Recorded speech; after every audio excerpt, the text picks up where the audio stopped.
What if I told you that you could work smarter, not harder, to learn new music? Hi, I'm a music teacher, and this is my life.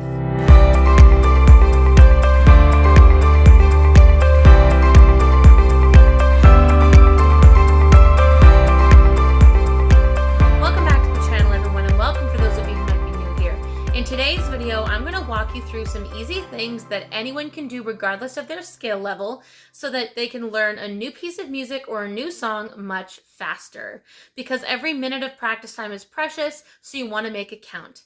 But before we jump into that, be sure to give this video a thumbs up, subscribe to the channel, and ring that notification bell so that you never miss another video. Now, before I tell you what these steps are, keep in mind that this is making two big assumptions. The first being that you've already chosen a piece or song to prepare, and the second being that you have a certain timeline or goal as to when you want to have this learned by. Think like a performance, maybe in a recital, an audition of some kind, or maybe some type of exam. Let's start with step number one, which is probably the easiest. And this is to listen to a high quality recording.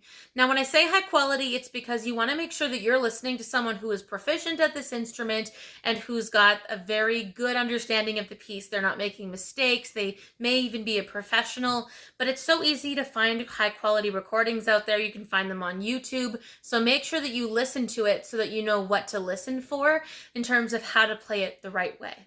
The second step is to do a quick look through of the piece or the song and make note of any important details that you might need to notice. Think things like time signature changes, tempo changes, or key signatures.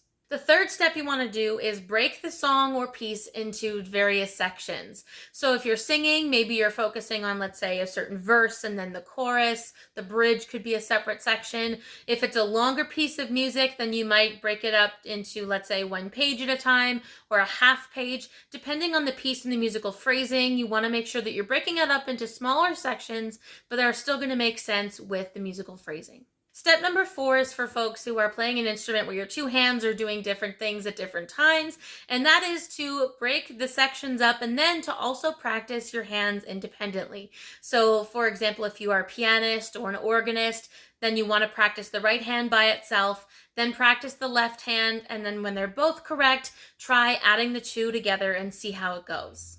And if you're an organist, you might want to try practicing the foot pedals separately as well, or you could try playing them at the same time as either the right or the left hand.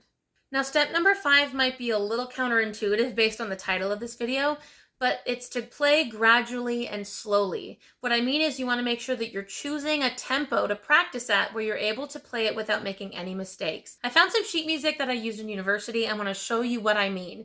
So I had a goal for the performance tempo, but this section in particular was quite difficult. So I isolated this section from the rest of the piece, and then you can see that I had different tempo markings for how I wanted to start practicing it.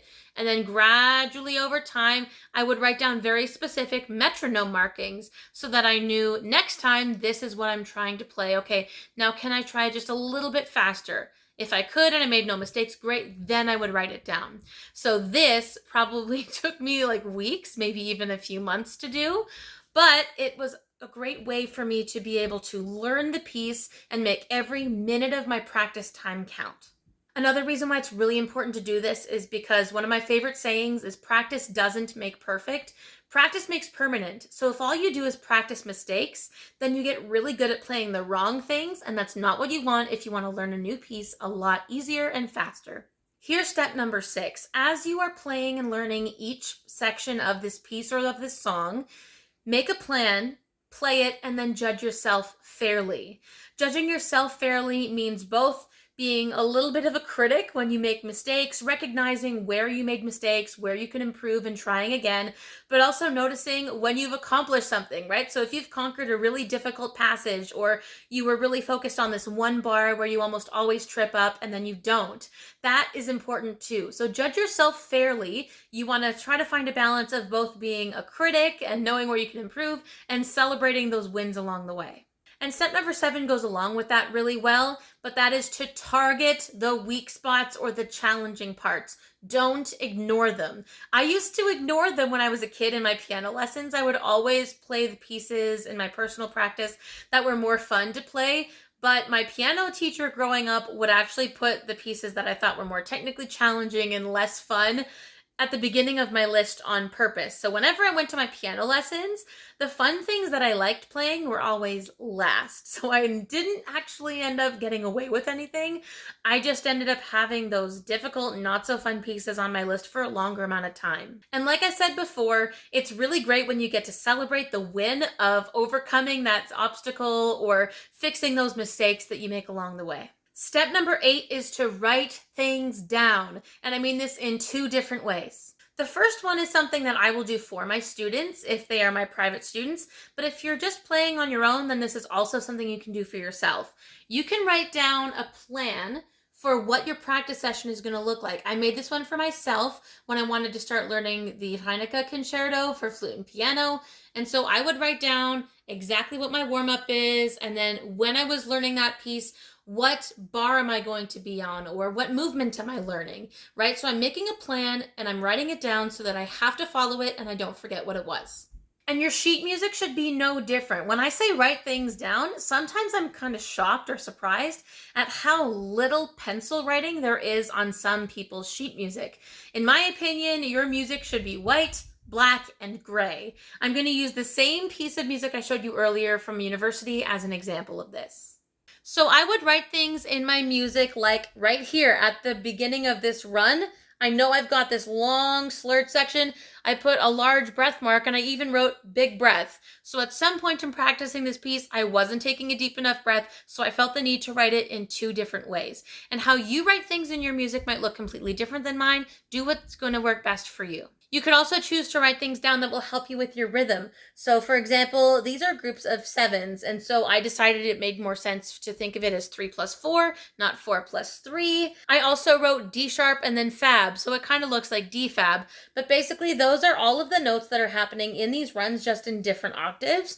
So for me, it was a little bit easier to think of it that way so that I always knew, okay, D fab, those are the notes to play, and then I would just figure the rest of it out on my own. And the last step that I have for you, step number 9, is to revisit the same section over and over again in your practice sessions, especially after a good night's sleep.